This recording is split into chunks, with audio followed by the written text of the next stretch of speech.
કચ્છના આદિપુરમાં રખડતા ઢોરે બાળકને અડફેટે લઈ લીધો તો રહેણાંક વિસ્તારમાં બનેલી ઘટના સીસીટીવી કેમેરામાં કેદ થઈ છે। ઇજાગ્રસ્ત બાળકને હોસ્પિટલ ખસેડવામાં આવ્યો છે। હાલ સ્થિતિ સ્થિર જોવા મળી રહી છે તો સ્થાનિકોમાં ભારે રોષ પણ વ્યાપ્યો છે। તંત્રની કાર્યવાહીની માંગ કરવામાં આવી છે। શહેરમાં વધતા ઢોરના બનાવો સામે હવે ચિંતા વધતી જઈ રહી છે તો બાળક પર રખડતા ઢોર દ્વારા હુમલો કરવામાં આવ્યો છે।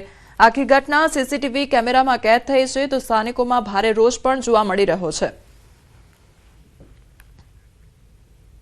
દાહોદ જિલ્લાના ગરબાડામાં મહાશિવરાત્રી નિમિત્તે યોજાયેલી શિવજી યાત્રા દરમિયાન આગના કરતબ વખતે દુર્ઘટનામાં એક ભક્તનું મોત નીપજ્યું છે। કરતબ કરનાર વ્યક્તિએ પેટ્રોલ છાંટી આગ લગાવતા તેની ઝપેટમાં રમણભાઈ રાઠોડ આવી ગયા હતા અને ગંભીર રીતે દાઝી પણ ગયા। આસપાસ ઉભેલી ભીડમાં અફરાતફરી મચી ગઈ હતી તો ઇજાગ્રસ્ત રમણભાઈને તાત્કાલિક ઝાયડસ હોસ્પિટલ ખાતે ખસેડવામાં આવ્યા પરંતુ સારવાર દરમિયાન તેઓનું નિધન થયું છે।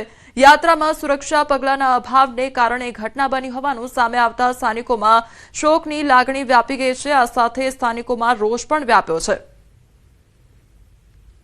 તો દાહોદની આ ઘટના સામે આવી છે કે જ્યાં શિવયાત્રા કરવામાં આવી રહી હતી અને તે દરમિયાન કરતબો દર્શાવવામાં આવી રહ્યા હતા અને તે કરતબમાં જ આગ લગાડવામાં આવી હતી પરંતુ શરીરે આ જે યુવક છે તે દાઝી ગયો હતો અને ગંભીર રીતે દાઝ્યો હતો તે અંગેના વિડીયો પણ સામે આવી રહ્યા છે તો તેનું મોત પણ નીપજ્યું છે અને સ્થાનિકો જે ત્યાં આગળ હાજર હતા તેમનામાં રોષની લાગણી પણ જોવા મળી રહી છે।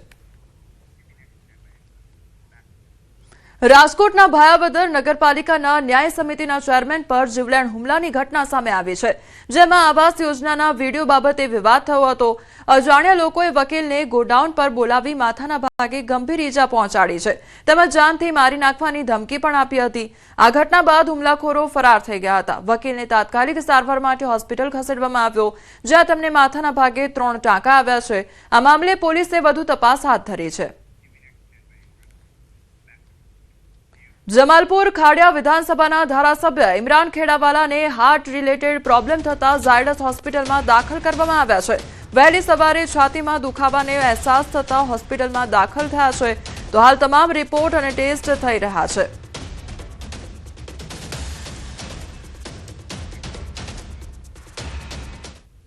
જામનગરના હનુમાન ટેકરી અને સિદ્ધાર્થનગર વિસ્તારમાં રેલવે દ્વારા 7 દિવસમાં મકાન ખાલી કરવાની નોટિસ અપાતા ભય અને અફરાતફરીનો માહોલ સર્જાયો હતો। સેંકડો પરિવારો ઘર વિહોણા થવાની ભીતિમાં હતા તો આ મામલે સ્થાનિકોની રજૂઆત બાદ જામનગરના સાંસદ પૂનમબેન માડમ તાત્કાલિક હરકતમાં આવ્યા અને કલેક્ટર કચેરી ખાતે રેલવે અને તંત્રના ઉચ્ચ અધિકારીઓ સાથે બેઠક યોજી માનવીય અભિગમ સાથે લેવાયેલા નિર્ણય મુજબ હવે માત્ર પ્રોજેક્ટ માટે અનિવાર્ય હોય તેવા મકાનો જ હટાવવામાં આવશે અને લોકોને સ્થળાંતર માટે પૂરતો સમય પણ આપવામાં આવશે। આ હકારાત્મક સમાધાનથી સ્થાનિકોમાં રાહતનો માહોલ જોવા મળ્યો છે। ડેવલપમેન્ટ માટે પણ જો એમને જરૂરિયાત હોય તો પહેલા તો ડેવલપમેન્ટ એટલે કે જે ડબલ ટ્રેકનું અત્યારે કામ ચાલે છે એની આજુબાજુની અમુક જગ્યા જે ખાલી રાખવાની છે એ જગ્યા આઈડેન્ટિફાઈ થાય અને માત્ર જેટલી જગ્યા ખાલી રાખવાની છે એ લોકોને જ નોટિસ આપવામાં આવે અને નોટિસની એક સમય મર્યાદા એવી રીતે નક્કી કરવામાં આવે કે ત્યાંના નાગરિકોએ જે રહેણાંકો છે એ પોતાની બીજી કોઈ વ્યવસ્થા ઊભી કરી શકે એટલે મિનિમમ 2 થી 3 મહિનાની નોટિસ મળે। અમારે 7-8 દિવસ ત્યાં રેલવેની નોટિસ આવેલી હતી તે અમારા વિસ્તારમાં બધા એકદમ ભયમાં એકદમ ટેન્શનમાં બધા આવી ગયા હતા। કોઈ પણ 7-8 દિવસ ત્યાં કોઈએ જમ્યું નથી। છોકરા આ તે માણસો કોઈ કામે ન જતા હતા। બેનું દીકરીઓ બધા એકદમ ભયમાં હતા।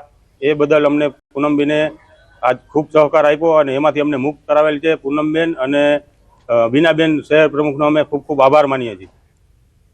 અમરેલીના મંદિરોમાં ચોરી કરતી ગેંગનો પર્દાફાશ થયો છે। એલસીબી પોલીસે ચોરી કરતી ગેંગના 6 આરોપીઓને ઝડપી પાડ્યા છે અને આરોપીઓ પાસેથી 2.5 લાખનો મુદ્દામાલ જપ્ત કરી લીધો છે।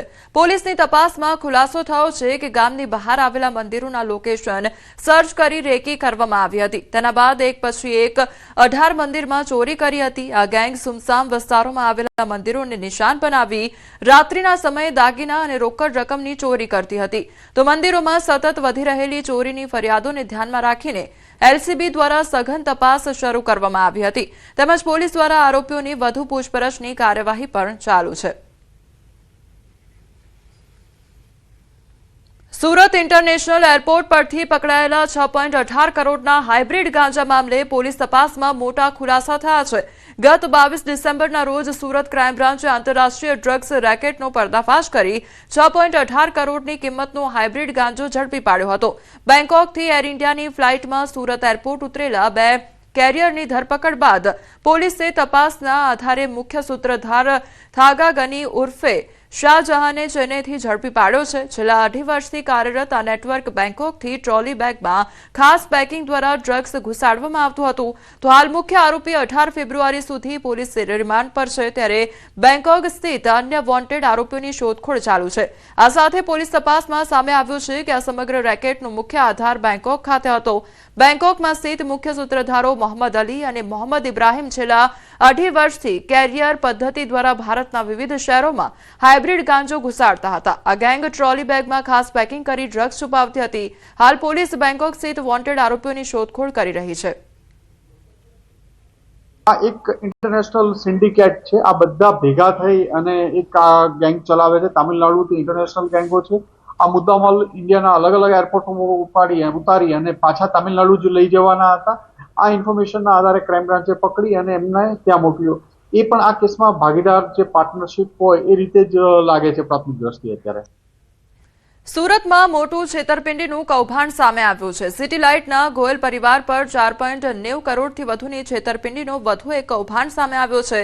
આ સમગ્ર કૌભાંડમાં ગોયલ પરિવારના 4 સભ્યોની ધરપકડ કરવામાં આવી છે.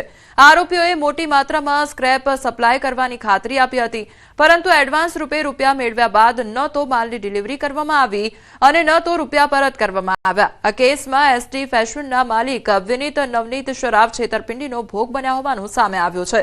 આ ઉપરાંત ભારતી ફેશનના માલિક અને વહીવટકર્તા દ્વારા પણ ઠગાઈ આચરાઈ હોવાનું તપાસમાં બહાર આવ્યું છે. ધરપકડ કરાયેલા આરોપીઓ ઇકોસેલ દ્વારા નીચેના 4 આરોપીઓને પકડી પાડવામાં આવ્યા છે. ભારતી ફેશન એના જે ડિરેક્ટરો છે સત્યનારાયણ ગોયલ, રંજના ગોયલ, રીમા ગોવિંદ ગોયલ અને આ ડિરેક્ટરો વતીથી આજે મેઇન એમનો જે કામગીરી કરનાર વહીવટ કરતા જે ગોવિંદ ગોપાલ ગોયલ, આ 4 લોકોએ ભારતી ફેશનના નામે એમણે અલગ અલગ કન્ટ્રીઝમાંથી ખાસ કરીને મેઇન દુબઈથી સ્ક્રેપના માલને એ લોકો ઇમ્પોર્ટ કરતા હતા અને આ સ્ક્રેપનો માલ એ લોકો એસડી ફેશનને એ લોકો વેચતા હતા.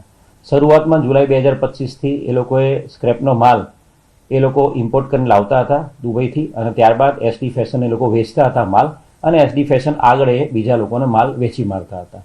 અને એક વખત વિશ્વાસ કેળવી લીધા પછી ટોટલ અલગ અલગ જે બિલ્સ છે સેલ્સના કોન્ટ્રાક્ટ એવા 4,90,00,000ના સેલ્સ કોન્ટ્રાક્ટ આ ભારતી ફેશનના ડિરેક્ટર્સ અને ભારતી ફેશનના વહીવટ કરતા ગોવિંદ ગોપાલ 4 લોકોએ કરીને આ જે માલ છે દુબઈથી ઇમ્પોર્ટ કરવાનો બાના હેઠળ 4,90,00,000ના સેલ્સ કોન્ટ્રાક્ટ હેઠળ એમણે પૈસા લઈ લીધા હતા.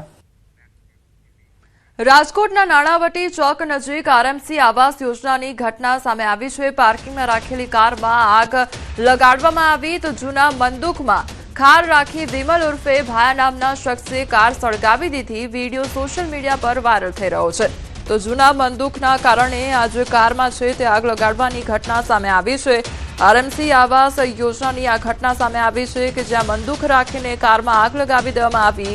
વિમલ ઉર્ફે ભાયા નામના શખ્સે કાર સળગાવી દીધી. તો વિડીયો હાલ સોશિયલ મીડિયા પર વાયરલ થઈ રહ્યો છે. સંવાદદાતા હાર્દિક અમારી સાથે જોડાઈ ગયા છે. હાર્દિક, કારમાં આગ ચાંપી દેવામાં આવી છે, આખરે શું ઘટના હતી અને કેવી રીતે આગ લગાવી હતી?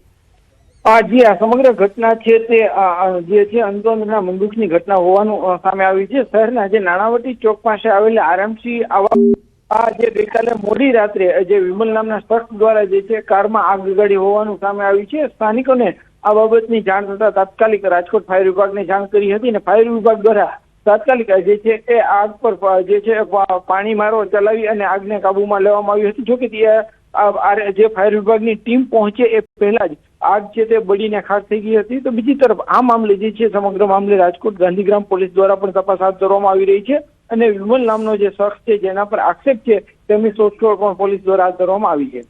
જી હાર્દિક, સમગ્ર માહિતી બદલ આપનો આભાર.